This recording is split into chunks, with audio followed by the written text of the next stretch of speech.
Bonjour et bienvenue à la Critique Exigeante. Pour cette tier list de tous les films OAV de Dragon Ball Z et GT, peu importe, super, donc tout ce qui est sorti de Dragon Ball en termes de films, j'avais déjà fait un top 5 des meilleurs et des pires, donc j'espère que ça va bien se recouper. Il n'y a pas de garantie que la tier list est mise dans un ordre quelconque, de A à E. Pas besoin d'aller à F, là, je pense pas faire une dégradation tant que ça, là, donc E c'est pas regardable, et ainsi de suite jusqu'à S où c'est ce qu'il y a de meilleur. Donc, ne perdons pas plus de temps. Donc, à la première position, pas première position, mais le premier film, et je vais englober beaucoup de films là-dedans, faut pas oublier que dans Dragon Ball, premier du nom, il y avait quand même des OAV, au nombre de 3, si je dis pas de bêtises.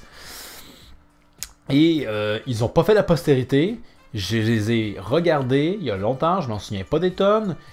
Globalement, il y avait peu de choses si nouvelles, on faisait vraiment juste reprendre les éléments de l'intrigue et on les exploitait différemment. Donc par exemple, dans un OAV, Chaozu est empereur et Tenshinhan est un peu son garde du corps si je dis pas de bêtises. Donc c'est les mêmes personnages mais juste avec des fonctions différentes. Donc je peux comprendre que ça apportait peu de choses en tant que tel. Donc c'est regardable, pas très mémorable. Donc dans l'ensemble, ça va englober tous les trois là. Je vais les mettre dans C-tier. Ouais, je pense que c'est quand même assez honnête. Ensuite, on aurait, et je me souviens pas de tous leurs titres par cœur de ces films-là, donc on va probablement aller avec la nommation du méchant qui y figure.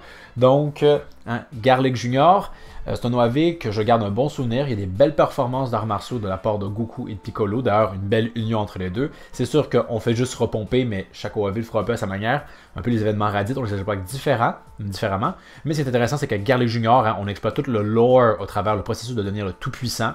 Donc, ça faisait quand même plaisir en ce sens-là. J'en garde vraiment un bon souvenir. Je vais le mettre dans le E-tier. Ensuite, on a la première monture, parce que c'est la première originale, donc l'histoire de Badak.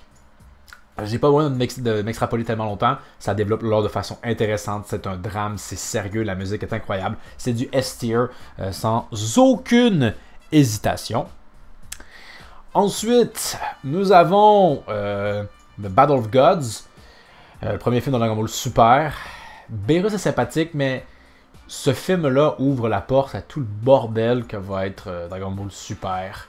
Et au final, de mémoire, quand j'y repense, il n'y a pas tant des combats super intéressants. C'est Beerus et Goku. Les autres servent juste à se faire démolir par Beerus. Il y a un petit moment pour Vegeta, mais c'est tout. L'ambiance est légère, mais on sent jamais vraiment trop la donne. Beerus est quand même fonctionnel. Je mets ça dans B-tier. Okay? Parce qu'en plus, il y a le délire du Super Saiyan God qui est finalement juste une forme de Kaioken. Donc, c'est pas non plus incroyable. On va pas se le cacher comme transformation. Et ça commencera le festival des transformations paresseuses. En plus, c'est le premier film qui se veut canon. Alors que, honnêtement, il ne l'est pas plus que tout le reste. C'est toujours ça qui est un peu paradoxal. Parce que rappelons, si ce n'est pas déjà su, que Dragon Ball Super ne peut pas être raccord avec la fin de Dragon Ball Z. Donc, non, c'était pas canon. Ça n'a aucun sens. Ensuite, Bio Broly. Je sais que c'est un OAV qui n'est pas beaucoup aimé. Par contre, on va souligner quand même le fait que ça met en valeur des personnages qu'on ne voit pas souvent autrement. Trunks, Gotenks, Gohan. Non, Gohan n'est même pas en fait dans le film. C-18, Krillin. Donc, il y a ça qui est bien. Mais c'est sûr qu'on a transformé Broly, qui est un méchant quand même emblématique, en à peu près rien. Donc, ça fait que on regarde pas vraiment ce OAV-là, on a tendance à plus le voir sauter, donc j'apprécie une espèce de forme d'audace, mais honnêtement c'est du C-tier à mon avis, peut-être au-dessus des films de Dragon Ball quand même, malgré tout. Ensuite, en anglais c'est BoJack Unbound, les mercenaires de l'espace, notons que la plupart de ces OAV-là, je les ai vus dans la version VF, donc c'est un OAV, si vous le savez pas, qui est jugé tellement inintéressant que même Team 4 Star, qui faisait la parodie de Dragon Ball The Bridge, avait pas d'idée pour cette OAV-là. Donc, ça vous en dit long. C'est vraiment juste la redite un peu du Cell Game. Là, il y a des qualités quand même rédemptrices. C'est qu'on met en valeur quand même beaucoup de personnages. Piccolo, Trunks, Vegeta et même Tenshinhan. Mais honnêtement, il n'y a à peu près pas de tension. Parce qu'on se dit, bon, ben, techniquement, à ce moment-là, Gohan sait faire son Super Saiyan 2. Fais-le et gagne. Et il le fait et il gagne. Donc, c'est pas ouf. Je vais le mettre dans le haut de C-tier. Il y a quand même des combats mémorables, mais honnêtement, ça vole pas très haut et l'histoire est inexistante à peu près. Ensuite, c'est Broly, la deuxième apparition. Donc, OAV sympathique quand même. Encore une fois, on met de l'avant des personnages qu'on n'est pas habitué de voir. Gohan, ce coup-ci, qui fait quand même d'ailleurs une belle prestance. Et l'histoire, elle est pas folle du tout, mais je sais quand même que les combats étaient, je trouve, bien là-dedans. On utilisait bien Broly parce que c'est Broly, hein, c'est pas juste une version Todd-Morph de ce dernier. Et en plus, il y a quand même l'élément à la fin, le triple Kamehameha, père-fils, fils. Donc, qui est quand même pas rien. Surtout qu'on fait un hommage un petit peu au combat contre Cell, où c'était Vegeta hein, qui avait, si on veut, stoppé l'attaque temporairement pour que nos héros prennent le dessus. Ben là, c'est Trunks, son fils, qui fait à peu près le même rôle.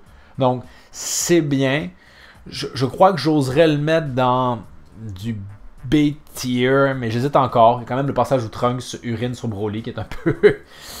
où c'est Gotenks, en tout cas un des deux, c'était pas très édifiant, mais c'était quand même là. Ensuite, bon ben à ma grande surprise, c'est Lazare qui fait les choses. C'est le premier film de Broly. C'est pour moi du S-tier. Ça peut paraître un peu grossier, mais c'est le premier OAV de l'époque qui a vraiment le plus long et qui prend le temps de poser les choses. On sent qu'on n'est pas là que pour nous montrer de la baston. Il y a une histoire à raconter. Hein, l'histoire des Saiyans jadis, Paragus. On tente aussi de combler un trou avec le Super Saiyan légendaire. Il y a le drame entre le père et le fils. Et vraiment, je trouvais ça vraiment bien. Il y a aussi une espèce d'intrigue à découvrir, hein, qui est ce fameux guerrier légendaire. Et aussi de la baston grandiose. Et Broly, hein, qui aura beau avoir ses rédacteurs, c'est quand même un personnage hyper emblématique de la série, avec des séquences incroyables. Le Kamehameha qu'il bloquera à bout portant de la part de Goku. Bref, ça en jette. Oui, parfois c'est bête, mais honnêtement, les bons points réussissent vachement à éclipser les autres. C'est pas pour rien hein, qu'on s'est tapé 3 autres films avec lui et qu'il est même devenu un personnage récurrent dans Dragon Ball Super. Bon, pour ce que ça veut dire, vu que la série semble être aux oreilles, là, mais quand même. Ensuite, bon, encore une fois, ironie des choses, donc le film de Dragon Ball Super Broly, qui reprend un peu ce dernier, et d'autres films qui sont bien meilleurs que ce dernier. Et oui, la baston est incroyable, mais l'histoire, elle est pas folle. Ce coup-ci que Broly soit à ce point-là pété, ça ne fonctionne pas, je trouve. Et même que trop de baston tue la baston. C'est fichtrement bien foutu la baston, mais il y en a tellement que, honnêtement, on est presque lassé. Si je pouvais louanger le dernier parce qu'il y avait une très bonne histoire, ici, je trouve qu'elle est moins intéressante. Voilà. Je me suis beaucoup extrapolé là-dedans. Je vais quand même pas me faire des ennemis. C'est quand même bien correct. Donc, pour moi, c'est du A-tier, mais je le mets même en dessous de Garlic. J'ai plus envie de regarder Garlic Junior que celui-là. Mais bon, ça, c'est mon opinion. Surtout qu'il faut le rappeler, hein, Paragus meurt et c'est une joke. C'est une joke de A à Z. On s'en fout de lui après. Donc, je trouve qu'il y avait ça qui était un peu dommage. Ensuite, couleur. Donc... intéressant d'une certaine façon parce que c'est un OAV qui fait suite à un autre AV. On fait référence à l'histoire de Badak, donc c'est bien. Mais dans l'ensemble, hein, c'est juste Freezer, la reprise. Il y a Vegeta qui est même pas là. Donc, à se demander pourquoi. Par contre, dans ce OAV-là, il y a quand même des séquences de combat qui sont assez bonnes, notamment Couleur, hein, qui va aller traverser un Kamehameha comme si on n'avait rien à cirer pour frapper Goku. Mais comme dans l'OAV de Bojack, même si c'est plus l'inverse, hein, on se dit, bon, ben Goku peut probablement savoir se transformer en Super Saiyan. Pourquoi il ne se le fait pas et il gagne? Il le fait et il gagne. Mais quand même, des bonnes séquences de combat. Ça met bien en valeur Piccolo aussi. Et bien évidemment, il y a toujours ces OAV-là. Des fois, ils inventent des trucs qui vont réussir à vraiment marquer l'univers Dragon Ball. On peut penser à la lame de Saucer. Donc pour moi, c'est dans du B-tier en haut. En haut, ouais. Ensuite, on a enfin le premier déchet puant. Là, donc l'OAV de Badak, où Badak a été envoyé dans le passé à cause d'attaques de Freezer. Juste avec ça, j'ai pas envie d'aller plus loin. C'était débile comme OAV. C'était con. Vraiment débile. Qui se transforme en Super Saiyan. Qu'on a une espèce de ersatz de Freezer qui est ridicule. Donc vraiment, cet OAV-là, je peux essayer d'être gentil. Non, je veux pas être gentil. Je mets ça dans E. Je regrette que ça existe. Je regrette de l'avoir vu. Ensuite, on continue avec les déchets. Donc il est là quand même. Dragon Ball Evolution. Je pourrais juste le mettre dans le E, derrière, au fond. Pas besoin d'expliquer davantage. C'est un film de série B.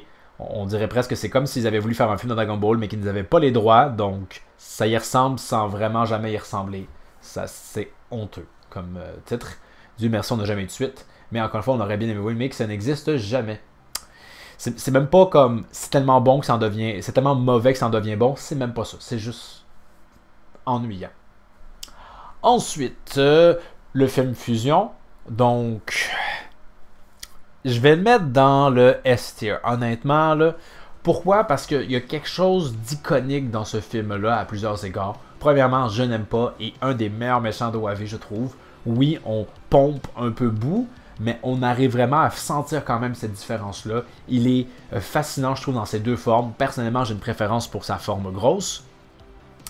Mais vraiment, sa forme démoniaque aussi, ses pouvoirs sont utilisés de façon intéressante. Les combats sont bien. On a Paul Kwan, un méchant de filler repris pour faire un OAV. Ça fait plaisir. Il y a aussi bien évidemment du fanservice avec les méchants d'enfer qui redébarquent pour se faire annihiler.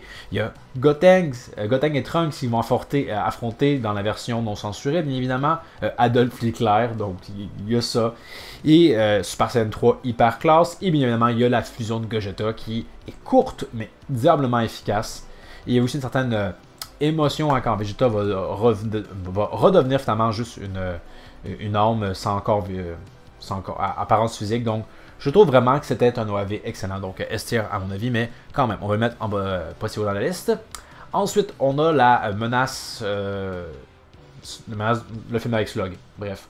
Le niveau scénario, on reprend juste la même thématique avec Piccolo père, un vieux Namek qui va redevenir jeune, donc ça vole pas très haut. Il y a le processus de vouloir terraformer la Terre qui aurait pu ne pas être présent, c'est assez inutile. Mais quand même, on a que j'apprécie pour ses combats. Piccolo est bien mis en valeur. Et aussi, quand Goku absorbe l'énergie de Piccolo, il y a comme une union entre les deux qui est hyper classe. On n'avait jamais vraiment vu ça dans la série normale, donc ça faisait plaisir. Et voir un Namek en action aussi. On a aussi le concept de Super Namek.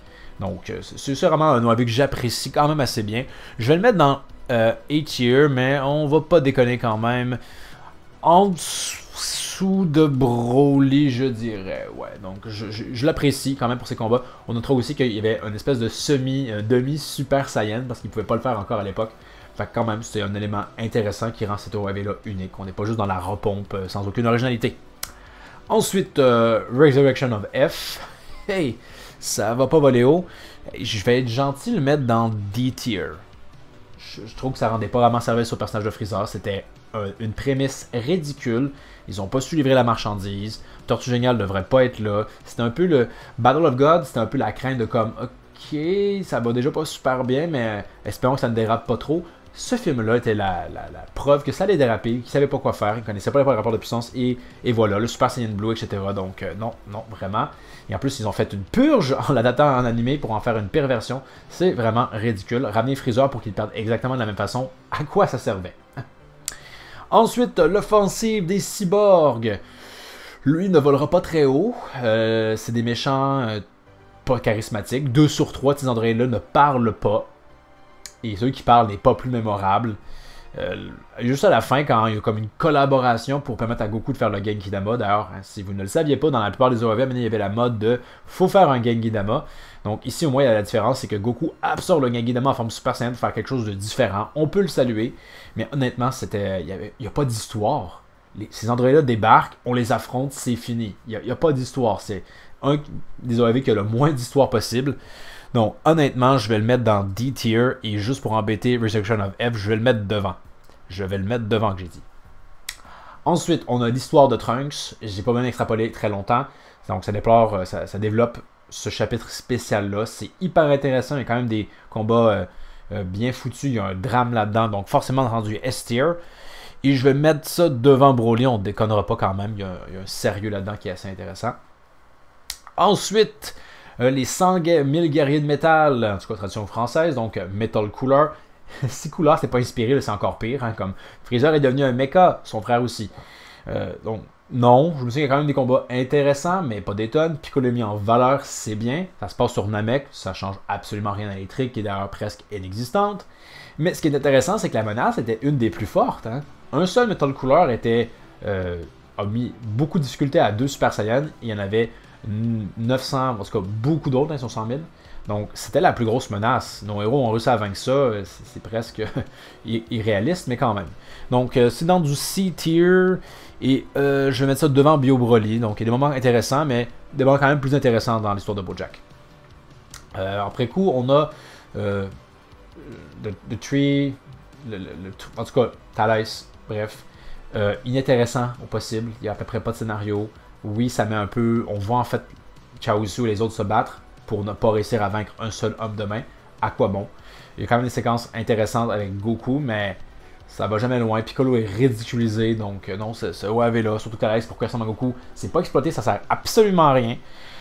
Je vais le mettre en D-tier, et honnêtement, même, je vous dirais, bon, non, quand même, plus haut que Version of F, juste pour l'embêter, mais c'est ça. Ensuite, nous avons Dr. Willow. Donc, de tous les méchants d'OAV, le Dr. Willow est probablement l'un des moins intéressants. C'est un robot avec un gros cerveau à l'intérieur. Il n'y a pas de technique particulière. C'est un OAV qui carbure beaucoup au Kaioken. C'était comme la petite révélation à l'époque.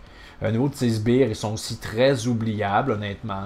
Donc, ça vole pas très haut. Il y a un peu de Piccolo là-dedans. On apprécie, mais vraiment, là. Et notons que le souhait, hein, ils énoncent un souhait. Si dans Garrick Junior, pour la première fois, on a un ennemi qui est immortel, ben ici, il a accès à un vœu, puis il décide juste de faire fondre des glaces. Waouh! Quelle belle façon de gaspiller ton souhait, hein? Donc, je le mets vraiment, vraiment très bas. Et, ouais, plus bas que Thales, à ma grande surprise. Il y a comme Tortue Géniale qu'on voit, c'est appréciable, mais bon, ok, à cause de Tortue Géniale, quand même, on va mettre peut-être haut avant Thales, mais pas plus haut que ça. C'était vraiment un OAV tout à fait oubliable, peu inspiré, et qui finit encore sur un Genki Dama. Ensuite, on a Tapion, ou l'attaque du dragon, je sais plus c'est quoi le titre officiel. On va dans du A-tier, en haut de la liste. Donc, intéressant. Hildegarde n'est pas un méchant particulièrement mémorable à travers son carré design, mais pas de personnalité. Il ne permet pas, vu son gigantisme, de faire des combats si intéressants que ça. Mais quand même, et surtout que les combats se résumaient souvent à genre « Oh non, il s'est disparu en fumée, il m'attaque derrière moi ». C'était à peu près ça tout le long. Par contre, la force de l'OAV, c'est vraiment que là, encore une fois, il y a une histoire. Il y a la relation entre Tapion et Trunks. Trunks qui rappelle à Tapion son jeune frère. Il y a le mystère avec les deux parties du corps. Donc, il y a ça qui est intéressant. On a en fait plus une histoire que juste une excuse pour de la baston. Et on va le soulever. C'est bien. Aussi, hein, il y a l'attaque iconique de Goku. Ben, une attaque qui deviendra iconique pour Goku puis qui a débuté son but dans son OAV. Oui, il y avait le coup de poing qu'on fasse à Piccolo, mais c'était un singe et non pas un dragon. Donc, cette attaque-là va devenir iconique grâce à cet OAV-là. Faut quand même le souligner. Ensuite, pour les 20 ans, je pense, de la série, ou les 25 ans, ils avaient fait un OAV spécial de Dragon Ball, mais dans le style Dragon Ball GT, avec la musique de GT, qui reprenait l'armée du ruban rouge, mais aussi hein, le début de Dragon Ball, et je trouvais ça vraiment bien fait. Oui, il n'y a rien de vraiment neuf, mais quand même, il y a des trucs qui changent un peu ici et là. Le sacrifice de Frankie à la fin est l'un des meilleurs sacrifices que la série nous a jamais offert, avec par exemple Piccolo qui sauve Gohan. Donc vraiment bien. Le premier Kamehameha de Tortue Géniale est réalisé de main de maître. Donc vraiment, c'était vraiment un fichtrement bon film. Je vais le mettre en A-tier. Et honnêtement, on va être honnête, je vais le mettre devant Garlic Junior. Faut être réaliste. C'est vraiment un bon OAV de A à Z. On sent que ça redit une histoire qu'on connaît déjà avec des petites différences. Mais en soi, en lui-même, ça fonctionne mieux. De beaucoup de OAV, le seul que je voudrais vraiment regarder de A à Z et non pas juste des séquences quand même fortes, c'est probablement lui.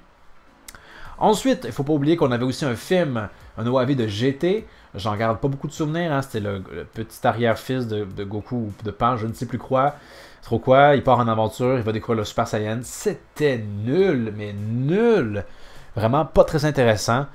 Honnêtement, il va falloir que je sois. J'aimerais être plus méchant que ça, mais non, on va le mettre dans E-tier. Quand même au-delà de Badak, parce que Dieu sait que j'en ai horreur de ce OAV, mais quand même, c'est oubliable. Et ça a été oublié par beaucoup. Dragon Ball Super héros. Précisons que je n'ai pas vu cette OAV, mais j'ai vu l'adaptation manga. Hein, et Dieu merci, parce que sinon ça aurait été doublement redondant. Bien qu'on peut apprécier le passage avec Pan et Piccolo, c'est le max. La CGI mauvaise, pas fou. Gohan Blanco, un délire de fan adopté pour avoir Gohan Beast. Il n'y a pas beaucoup de bonnes idées là-dedans, honnêtement. Donc, je pense qu'il y a quand même un sens du spectacle qui est plus présent que dans le Dragon Ball GT, fait qu'on va le mettre là quand même. Il y a aussi le OAV spécial pour célébrer je ne sais plus trop quoi, de Goku de retour. C'est un OAV vraiment léger, très comique, avec des menaces pas tant menaçantes qui arrivent et qui vont affronter les gamins. Donc c'est un petit plaisir coupable, les enjeux sont pas très élevés, c'est sympathique, honnêtement, mais on n'y retourne pas tant que ça, hein, parce que c'est... il n'y a rien de fou non plus. Je vais le mettre en la fin de B-tier, parce que c'est sympathique, mais on n'a pas trop tendance à y retourner. Et le dernier, l'image ne correspond pas, mais et j'aurais pu le scinder en deux, mais il ne faut pas oublier qu'il y avait l'OAV du docteur Mew, l'espèce de Tsuful qui revient et qui fait ramener à la vie les autres, puis qu'il y a Hachik, le méchant. Et qu'il y a eu deux montures. Hein. Pour un jeu vidéo, on aurait eu le droit à cet OAV-là refait davantage, parce que la première version était, premièrement, j'ai été doublé en français si je ne me trompe pas, mais c'était vraiment une reprise de cinématique dans un jeu vidéo. Donc en soi, c'était pas un produit complet, donc avec l'OAV, ils l'ont fait. Par contre, je trouve qu'il y a des... C'était moins bien fait, certaines séquences, que dans la version d'origine. Donc je les distinguerais pas, mais la nouvelle version, à mon avis, serait plus basse. Donc, nouvelle version. Il y a quelque chose de spécial avec cet OAV-là qui le rend particulier par rapport aux autres, c'est que c'était comme l'OAV secret, perdu, interdit. Il fallait fouiller à l'époque pour le trouver. C'est sympathique, on revoit les différents méchants des OAV, mais il n'y a pas énormément de séquences tant enlevantes dans cet OAV-là, sauf à la fin. Il y a un concept intéressant des Tsuful, qui un d'entre eux survécu, alimenté par sa rage. C'est bien, d'ailleurs ça va inspirer Dragon Ball GT, mais l'histoire elle n'est pas non plus tant enlevante, et vaincre les fantômes, il fallait juste se rendre compte que je vais vous vaincre parce que vous êtes des fantômes, oh non, je vais pas me reconstruire ce coup-ci, c'est un petit peu débile. Donc, mais quand même, il y a des méchants qui avaient quand même des designs intéressants, le bouclier, des effets sonores aussi, je trouve, c'est un OAV qui m'avait beaucoup marqué à travers ça. Donc, on apprécie. Je vais le mettre en C-tier avant BoJack, tout simplement parce que je trouve qu'il y a peut-être des éléments plus mémorables là-dedans que dans BoJack. Mais c'est discutable. Donc, ceci serait ma tier list de tous les OAV de Dragon Ball. Je crois que je n'en oublie aucun. C'est beaucoup plus équilibré que je pensais, honnêtement. Je m'attendais à avoir peut-être moins d'éléments dans le C et le D. Mais finalement, c'est quand même assez équilibré. Et il y a peut-être plus... Il y a autant d'éléments que je pensais dans le S tier. Donc, ceci est mon avis. Vous pouvez me faire part de vos avis dans les commentaires. Êtes-vous d'accord avec chacun des classements? Quel est le film qui j'ai le moins bien placé à votre avis? Donc, vous pouvez en faire part dans les commentaires. Pour la prochaine critique exigeante, je ne sais pas, j'ai commencé Fire Force la 3e saison. Faut croire que j'aime ça me faire mal, mais c'est pas encore terminé. Donc, ça sera à voir. Donc, merci d'avoir regardé. N'hésitez pas à vous abonner et je vous dis à la prochaine critique exigeante.